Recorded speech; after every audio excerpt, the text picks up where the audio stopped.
ఇరాన్కు Trump మళ్లీ warning ఇచ్చారు. ప్రతీకార దాడులు ఆపకుంటే మళ్లీ విరుచుకుపడతామని హెచ్చరించారు. కనీవిని ఎరుగని రీతిలో దాడులుంటాయని వార్నింగ్ ఇచ్చారు. వెంటనే ప్రతీకార దాడులు ఆపాలన్నారు. అయితే ట్రంప్ హెచ్చరికలను అదే స్థాయిలో కౌంటర్ ఇచ్చింది ఇరాన్. ఖమేనీ చూపిన బాటలోనే నడుస్తామని తేల్చి చెప్పింది. అంతేకాదు ఖమేనీ హత్య తదనంతరం పరిణామాలు తీవ్రంగా ఉంటాయని, అమెరికా ఇజ్రాయెల్లు మూల్యం చెల్లించుకోవాల్సిందేనని వార్నింగ్ ఇచ్చింది. తమ జవాబు చూసి శత్రువులు ఏడవాల్సిందే, వేడుకోవాల్సిందేనని మండిపడింది. ఇప్పటి వరకు ఒక లెక్క, ఇప్పటి నుంచి మరో లెక్క అంటూ ఘాటుగా రిప్లై ఇచ్చింది ఇరాన్. ఇరాన్కు ట్రంప్ మళ్లీ వార్నింగ్ ఇచ్చారు. ప్రతీకార దాడులు ఆపకుంటే మళ్లీ విరుచుకుపడతామని హెచ్చరించారు. కనీవిని ఎరుగని రీతిలో దాడులుంటాయని వార్నింగ్ ఇచ్చారు. వెంటనే ప్రతీకార దాడులు ఆపాలన్నారు. అయితే ట్రంప్ హెచ్చరికలకు అదే స్థాయిలో కౌంటర్ ఇచ్చింది ఇరాన్. ఖమేనీ చూపిన బాటలోనే. అంతేకాదు ఖమేనీ హత్య తదనంతర పరిణామాలు తీవ్రంగా ఉంటాయని, అమెరికా ఇజ్రాయెల్ మూల్యం చెల్లించుకోవాల్సిందేనని వార్నింగ్ ఇచ్చింది. తమ జవాబు చూసి శత్రువులు ఏడవాల్సిందే, వేడుకోవాల్సిందేనని మండిపడింది. ఇప్పటి వరకు ఒక లెక్క, ఇప్పటి నుంచి మరో లెక్క అంటూ ఘాటుగా రిప్లై ఇచ్చింది ఇరాన్. ఇరాన్కు ట్రంప్ మళ్లీ వార్నింగ్ ఇచ్చారు. ప్రతీకార దాడులు ఆపకుంటే మళ్లీ విరుచుకుపడతామని హెచ్చరించారు.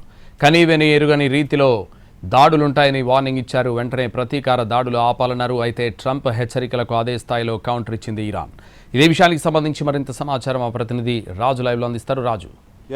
సంతోష్, మొత్తానికి ఇరాన్ పైన జరుగుతున్నటువంటి దాడుల నేపథ్యంలో ఇప్పటికే ఇరాన్ ప్రతిఘటిస్తూ దాడులు కూడా చేస్తుంది. ఒకవైపు యుఏఈ, మరోవైపు దుబాయ్, ఈ విధంగా వివిధ దేశాల్లో ఉన్నటువంటి అమెరికా స్థావరాలను టార్గెట్ చేస్తూ ప్రత్యేకంగా ఇరాన్కి సంబంధించినటువంటి హైపర్సోనిక్ మిసైల్స్తో దాడులు చేస్తుంది. ఇజ్రాయెల్లో ఉన్నటువంటి మరికొన్ని ప్రాంతాల్లో కూడా, ముఖ్యంగా జెరూసలేంలో ఇప్పటికే దాడికి పాల్పడింది ఇరాన్. అయితే ఈ విషయంలో ఒకవైపు స్పష్టంగా అమెరికా అధ్యక్షుడు ట్రంప్ కొన్ని సూచనలు కూడా చేశారు. అంటే ఇప్పటికే మీ చీఫ్ను ఖమేనీని ఖతం చేశాము, ఇకనైనా తగ్గండి, లేదంటే మరింత బలమైనటువంటి దాడులు ఇరాన్ పైన చేస్తామంటూ కూడా అమెరికా అధ్యక్షుడు ట్రంప్ హెచ్చరికలు జారీ చేశారు. ఈ నేపథ్యంలో ఇరాన్ మాత్రం ఏమాత్రం తగ్గడం లేదు. అంటే తమ చీఫ్ను కోల్పోయినప్పటికీ కూడా ఒకవైపు దుఃఖం, మరోవైపు పగ అన్నట్టుగా వాళ్ళ వ్యవహారం కనిపిస్తుంది. ఈరోజు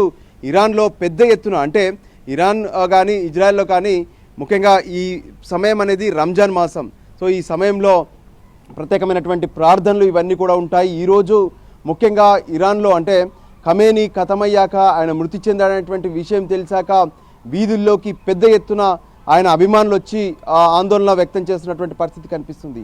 మరోవైపు ఆయన చనిపోయేటువంటి వార్త విన్న తర్వాత ఆయనను గత కొంతకాలంగా వ్యతిరేకిస్తూ వస్తున్నటువంటి మరో వర్గం రోడ్లపైకి వచ్చి సంబరాలు చేసుకున్నటువంటి పరిస్థితులు కూడా కనిపిస్తున్నాయి. అయితే ఖమేనీ ఖతం ఎలా అయ్యారు, ఏంటి అనే దాని మీద కూడా ఇప్పటికే పెద్ద ఎత్తున ఇరాన్ నుంచి కావచ్చు, ఇజ్రాయెల్ నుంచి కావచ్చు, దానిపైన ఒకవైపు దర్యాప్తులు కొనసాగుతున్నప్పటికీ కూడా నిన్న ఎప్పుడైతే ప్రివెంటివ్ స్ట్రైక్ పేరుతో ఇజ్రాయెల్ పూర్తిగా అమెరికా సాయంతో చేసినటువంటి దాడులు ఏవైతే ఉన్నాయో దాదాపు 30 మిసైల్స్తో దాడి చేశాయి. సో ఆ సమయంలో ఖమేనీ నివాసం, దాంతోపాటు ఆయనకు సంబంధించినటువంటి కార్యాలయాన్నే ఎక్కువగా టార్గెట్ చేసినట్టుగా కనిపించింది. ఆ సమయంలో ఖమేనీ తన నివాసంలో అధికారులతో ప్రత్యేకంగా సమావేశం నిర్వహిస్తున్నట్లుగా సమాచారం. సో అదే సమయంలో విరుచుకుపడ్డటువంటి మిసైల్స్ ఖమేనీని హతం చేశాయని చెప్పుకోవచ్చు. సో ఆ సందర్భంగానే ప్రస్తుతం ఆ తర్వాత ఎవరు ఇరాన్కు సంబంధించినటువంటి పరిపాలనా బాధ్యతలు చేపట్టాలనే దాని మీద కూడా కొంత చర్చ జరిగింది. అయితే వీళ్ళకున్నటువంటి గార్డెనింగ్ కౌన్సిల్లో కొన్ని నిర్ణయాలు ముందే జరిగి ఉంటాయి. ఒకవేళ చీఫ్ గనక ఒకవేళ చనిపోవడం కానీ లేదంటే ఇతర కారణాలతో తప్పుకుంటే ఆ వెంటనే అధ్యక్షుడి ఆధ్వర్యంలో మరో 2 కౌన్సిల్ సభ్యులతో పరిపాలనా పగ్గాలు చేపడతారు. ఇప్పుడు అదేవిధంగా అధ్యక్షుడు మసూద్ ఆధ్వర్యంలో మరో 2 కౌన్సిల్ సభ్యులను, అంటే న్యాయానికి సంబంధించినటువంటి న్యాయ విభాగాధిపతి ఎవరైతే ఉంటారో ఆయనను, ఇంకొక సభ్యుడిని తీసుకొని ఆ కౌన్సిలే ఇప్పుడు ఇరాన్కు సంబంధించినటువంటి పరిపాలనా వ్యవహారాలను చూస్తూనే ఉంటుంది. అంటే ఒకవైపు చీఫ్ చనిపోయాడు, దాంతో దేశం మొత్తం కూడా గందరగోళమైనటువంటి పరిస్థితులు. అయినప్పటికీ కూడా దేశాన్ని ఇతర చేతుల్లోకి వెళ్లకుండా, ఇతర దేశస్తులు వచ్చి హ్యాండ్ ఓవర్ చేసుకోకుండా ఉండాలంటే ఖచ్చితంగా ప్రతిఘటించాల్సి ఉంటుంది, లేదంటే లొంగిపోవాల్సి ఉంటుంది. సో ఇప్పటికిప్పుడైతే ఇరాన్ నుంచి ఎటువంటి లొంగుబాటుకు సంబంధించినటువంటి చర్యలు కనిపించడం లేదు. ప్రతిఘటించి పోరాటం చేస్తామనేటువంటి హెచ్చరికలు మాత్రమే కనిపిస్తున్నాయి. అంతేకాదు తమ పైన చేసినటువంటి దాడులకు తాము చేసేటటువంటి ప్రతీకార చర్యలు అనేటువంటి చాలా డేంజర్గా ఉంటాయనేటువంటి హెచ్చరికలను కూడా ఇరాన్ పదే పదే చెప్తుంది. అంతేకాదు ఇజ్రాయెల్పై దాడి చేయడమే కాదు, అమెరికా అధ్యక్షుడిని టార్గెట్ చేస్తున్నామనే విషయాన్ని కూడా వాళ్ళు స్పష్టం చేస్తున్నారు. అందులో భాగంగానే తమ చుట్టూ ఉన్నటువంటి దేశాల్లో ఏదైతే ప్రత్యేకంగా నెలకొన్నటువంటి కొన్ని పరిస్థితులను, అక్కడ ఉన్నటువంటి అమెరికా స్థావరాలను, అంటే దుబాయ్తో పాటు మరికొన్ని దేశాల్లో ప్రత్యేకంగా అమెరికా తన ఆర్మీ కార్యకలాపాల కోసం ప్రత్యేకమైనటువంటి స్థావరాలను ఏర్పాటు చేసింది. సో ఆ స్థావరాలను టార్గెట్గా చేస్తూ ఇప్పుడు ఇరాన్ ఇరుచుకుపడుతున్నటువంటి పరిస్థితి కనిపిస్తుంది. అదే సమయంలో ఇప్పుడే అందుతున్నటువంటి సమాచారం, అమెరికా మరోసారి ఇరాన్ పైన దాడులు చేసినట్టుగా తెలుస్తుంది. దాంతో ఇరాన్లో మరోసారి నష్టం వాటిల్లిందనేటువంటి సమాచారం కూడా అందుతుంది. ఏదేమైనా ప్రస్తుతం నెలకొన్నటువంటి పరిస్థితుల నేపథ్యంలో ఇరాన్ ఇజ్రాయెల్లో ఒకవైపు ఉత్కంఠమైనటువంటి పరిస్థితులు కనిపిస్తుంటే, టెన్షన్ పెడుతూ ఉంటే, ఇంకోవైపు పక్కనే ఉన్నటువంటి ఇతర దేశాల్లో కూడా పెద్ద ఎత్తున టెన్షన్ వాతావరణం కనిపిస్తుంది. దుబాయ్లో మిసైల్స్ పడుతున్నాయి, మరోవైపు ఖతార్లో మిసైల్స్ పడుతున్నాయి. ఇలా అక్కడక్కడ ఉన్నటువంటి దేశాల్లో ఉన్నటువంటి జనంతో పాటు అక్కడ ఉన్నటువంటి అధికార యంత్రాంగం కూడా టెన్షన్ పడుతుంది. అయితే అటు ట్రంప్ ఈ చర్యలు తీసుకోవడానికి ముందు, అంటే నిన్న ప్రివెంటివ్ స్ట్రైక్ చేయడానికి ముందు పూర్తి స్థాయిలో అటు అరేబియా రాజుతో, ఇజ్రాయెల్తో, మిగతా కొన్ని దేశాలతో సంప్రదింపులు జరిపిన తర్వాతనే ఈ చర్యలు తీసుకున్నట్టుగా తెలుస్తుంది.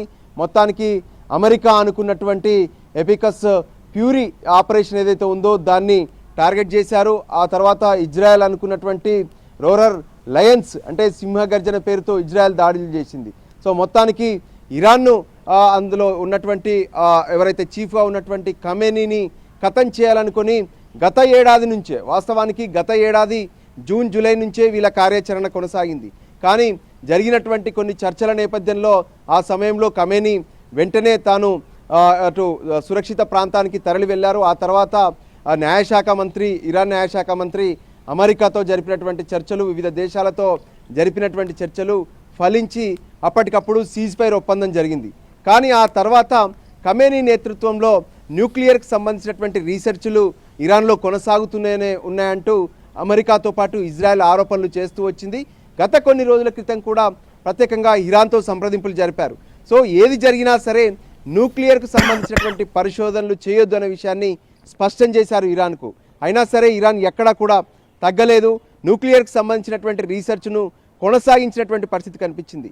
ఈ నేపథ్యంలోనే సీరియస్గా తీసుకున్నటువంటి అమెరికా, అంటే ఒకవేళ ఇరాన్ న్యూక్లియర్ బాంబును కనుక తయారు చేస్తే దాంతో అది అమెరికా ప్రజలకే నష్టం అనే విషయాన్ని కూడా స్పష్టం చేస్తూ తమ దేశ పౌరులకు నష్టం కలిగించేటటువంటి చర్యలు తీసుకుంటున్న ఇరాన్ పైన ఖచ్చితంగా దాడులు చేస్తామన్నటువంటి అంశాన్ని నిన్న ట్రంప్ స్పష్టం చేశారు. దానికి అనుగుణంగానే టార్గెట్ చేస్తూ ఇరాన్ పైన పెద్ద ఎత్తున విరుచుకుపడ్డటువంటి పరిస్థితి కనిపించింది. అదే సమయంలో ట్రంప్ తన శ్వేత భవనం నుంచి తనకున్నటువంటి ఆర్మీ అధికారులు, ఇతర మంత్రులతో ఎప్పటికప్పుడు ఈ ఆపరేషన్ను పరిశీలించారు. ఆపరేషన్ సక్సెస్ అయ్యేంత వరకు కూడా, అంటే ఖమేనీని ఖతం చేసేంత వరకు కూడా ట్రంప్ రిలాక్స్ కాలేదు. సో తాను అనుకున్నటువంటి లక్ష్యం కోసం శాటిలైట్ల ద్వారా కావచ్చు, తనకున్నటువంటి నెట్వర్క్, అంటే ఇరాన్లో పెద్ద ఎత్తున అమెరికా సంబంధించినటువంటి నెట్వర్క్ను విస్తరించారు. ఇంటెలిజెన్స్ విభాగాలు అక్కడ పనిచేశాయి. అంటే ఖమేనీ పక్కాగా తను ఆయన నివాసంలో సమావేశంలో ఉన్నటువంటి సమయంలోనే టార్గెట్ చేశారు. మామూలుగా ఖమేనీకి ఏమాత్రం సమాచారం తెలిసినా అతను వెంటనే సురక్షిత ప్రాంతంలోకి, అంటే బంకర్లలోకి వెళ్తారు. సో అలా వెళ్ళక ముందే ఆ టార్గెట్ను కంప్లీట్ చేయాలని చెప్పి భావించారు.